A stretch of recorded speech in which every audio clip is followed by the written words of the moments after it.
We welcomed Facebook founder and CEO Mark Zuckerberg to Silicon Slopes Tech Summit 2020.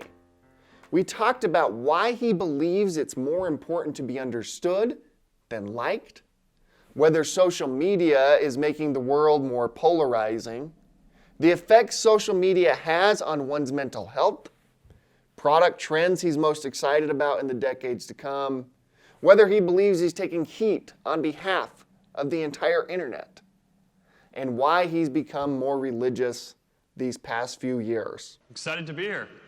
Love Utah. I'm glad we were just building a big data center here up in Eagle Rock. Really excited about that. It's like a $1 billion project.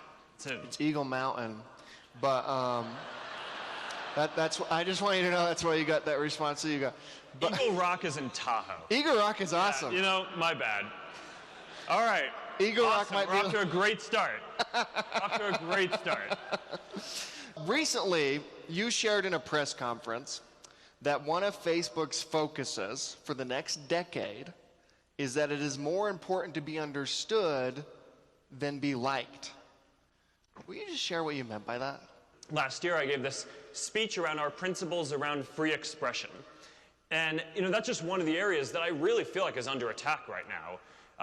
Increasingly, we're getting called to censor a lot of different kinds of content that makes me really uncomfortable. I think that it kind of feels like the list of things that you're not allowed to say socially keeps on growing, and I'm not really okay with that. I mean, clearly, there are definitely a lot of bad things that we need to go do our job and help get rid of. Terrorism, child exploitation, incitement to violence, things that are going to cause imminent physical harm. And we invest a ton in this. I mean, we have 35,000 people working on content and safety. Our budget on safety at this point is bigger than the whole revenue of our company was when we went public in 2012. And we're a pretty big company then. There were like 1 billion people using our services.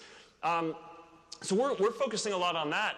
But at some point, I just felt like, all right, we got to stand up and say, no, we're going to stand for free expression. And yeah, we're going to take down the content that's really harmful. But the line needs to be held at some point. And I think that this is just, I think it's unfortunate that this is such a controversial thing. You know, when I got started in 2004, it wasn't. There is a lot of talk that social media leads to, enhanced polarization in the world.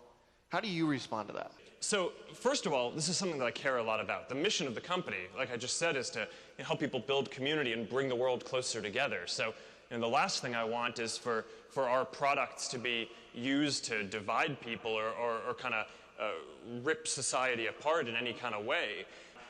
Polarization affects across many different countries around the world. And the finding is that while social media is obviously a global phenomenon, right, and it's in pretty much every country. I mean, we're not in China, we're not in North Korea, but we're pretty much in every other country.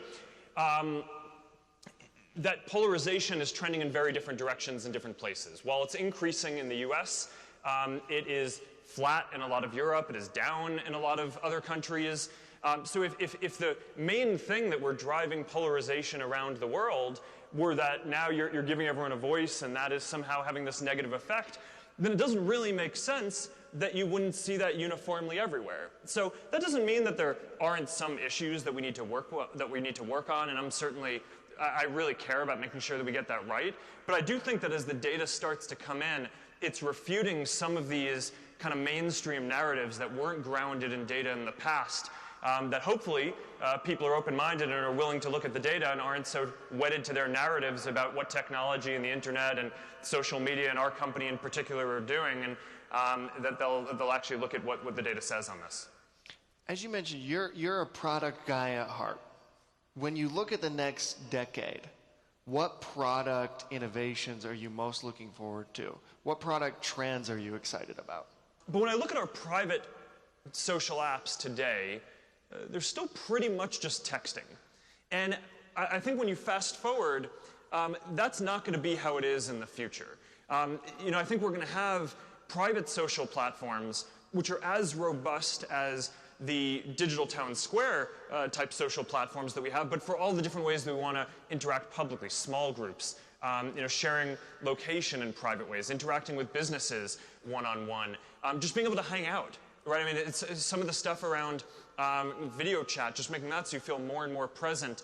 You know, I think that this push towards delivering through technology this sense of intimacy is, I think, going to be an increasingly important trend over the next 5 to 10 years. I mean, one way that I think about this is that, you know, one of the first superpowers that the internet gave us was the ability to connect with anyone around the world. But it's very different from how a lot of us grew up, right? I mean, when I grew up, you know, still long-distance calls were prohibitively expensive to communicate with anyone outside, you know, my town or city. You know, now we have access to everyone around the world. So that's awesome. Right now we're, instead of growing up in a 10,000 person town, we have a community of billions of people. We have access to all this great content. But I think part of that is a little disorienting too. And I think that we all kind of want a sense of intimacy and community. And I think that a lot of the next set of trends are going to be around building social products that help build that as well. It's not that the digital town squares are going to go away. I think they'll keep on growing, and there's a lot more to do there as well. But I think that the intimate spaces are going to be really important. So that's probably one of the big things that I'm most excited over the next period. You know, I kind of think that right now a lot of the payments infrastructure has been built up very nationally. So you look at different countries and it's all, you know, a lot of it is very country specific. It's very hard to do commerce or move money across borders. And I think that could be a lot easier. So there's a lot of really exciting stuff to do there. Do I have time for one more? Please. All right. So probably the thing that I think is the craziest that I think we're going to get in the next 10 years is real, true augmented reality and kind of a more mainstream virtual reality. And the reason why I'm so excited about this is because I don't know how many of you have used virtual reality or any of the Quest or the Rift or any of the stuff that we're building. Awesome. Yeah, it's you know, Quest is doing quite well, and I'm really excited about that and the community that's getting built up around it.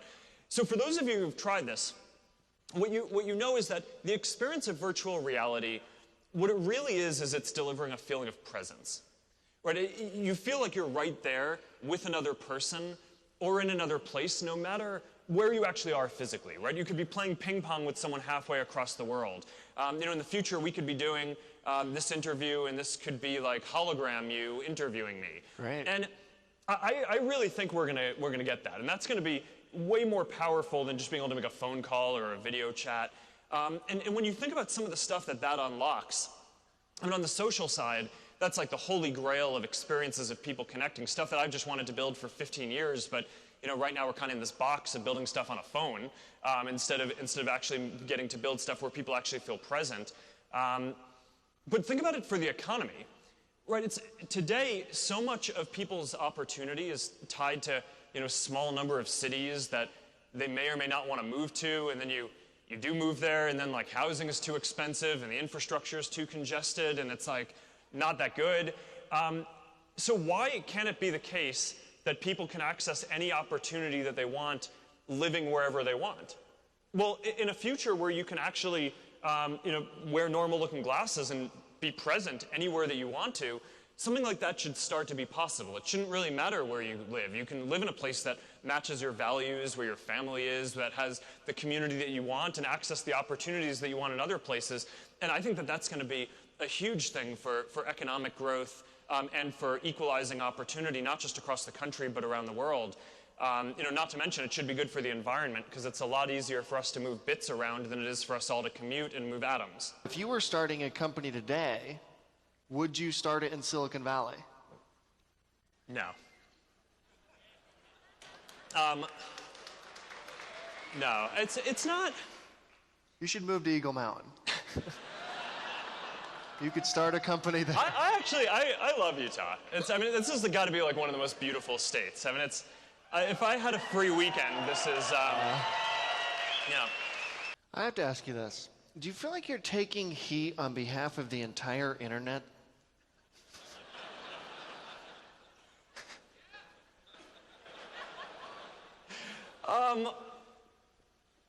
That's what leading is.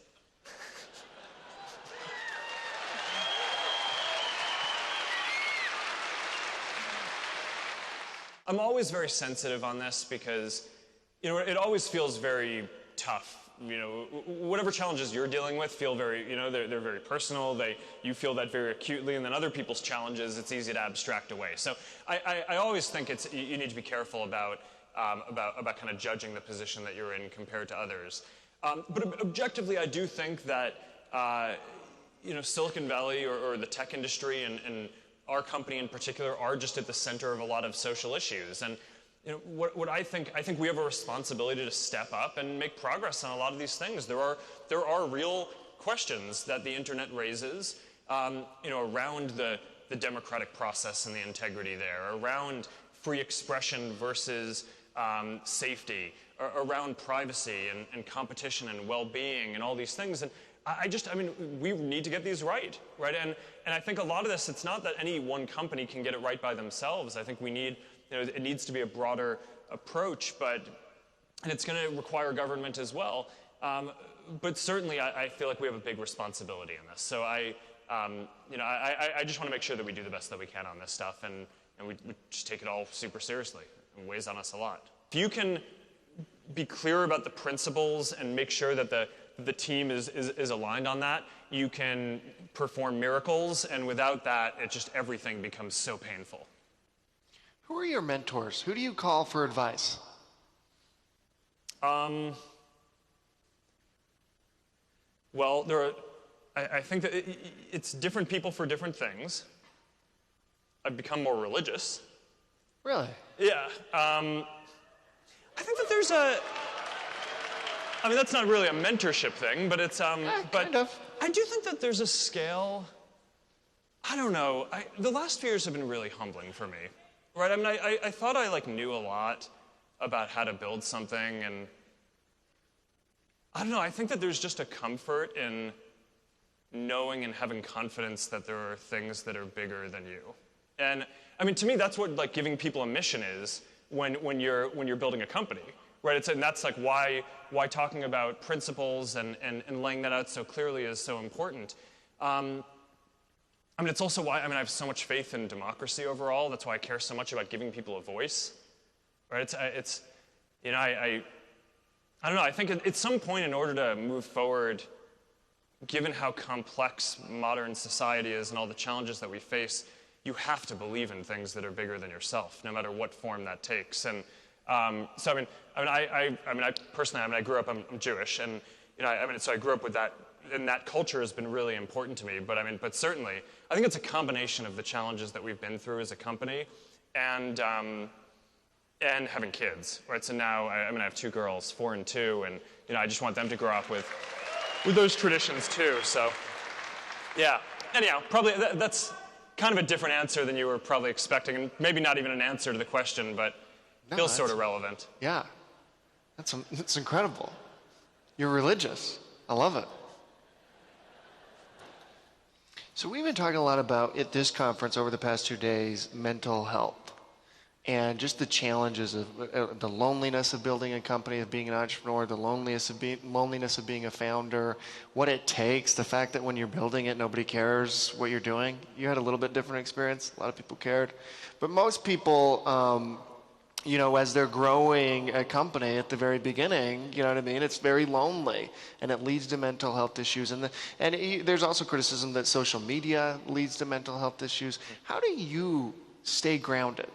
We've studied this a lot, because obviously I want our products to be good for people, right? And the research on this is that, like anything, not all internet use or social media use is the same. If you're using products to stay connected with people and you're having meaningful interactions, then that is associated with a lot of positive aspects of well-being, right? You feel more connected, you feel happier, you feel less lonely over time. That's correlated with feeling healthier, better outcomes there.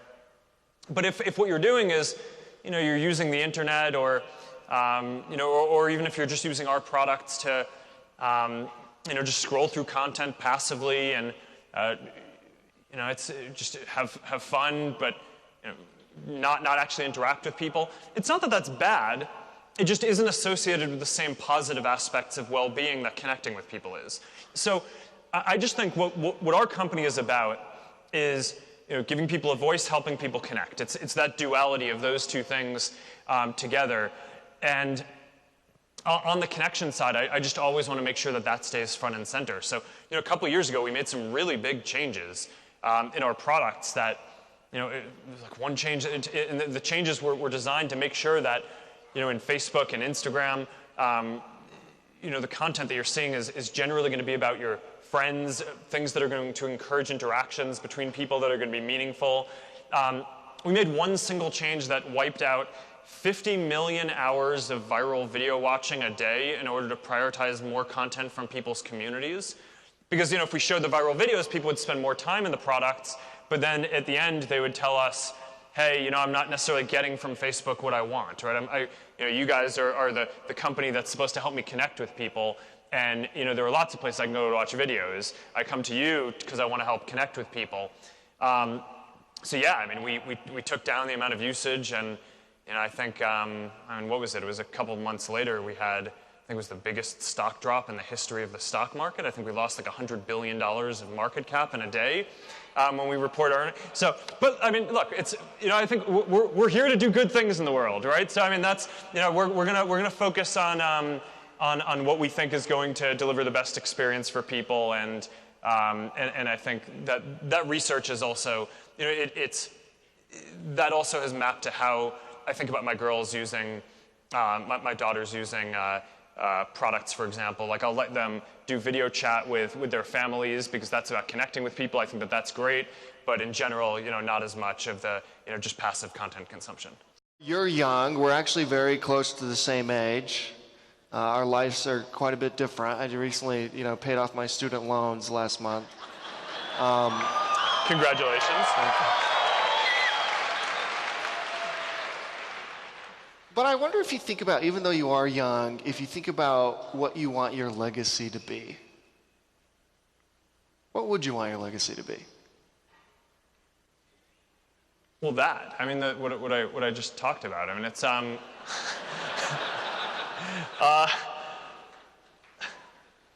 I do believe that a lot of the debates that are being had right now around, people are really questioning at a fundamental level, is giving people a voice good? And I believe that there is a pendulum that is swinging, and the pendulum will go back in the other direction towards voice and free expression, and I hope that I can play a part in that.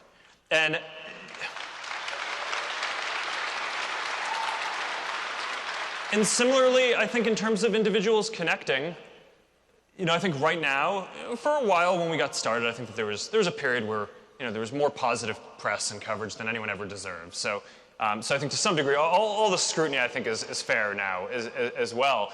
But I think people really have turned from thinking that tools that help people connect is going to be a powerful thing and positive for our communities, positive for social cohesion and democracy.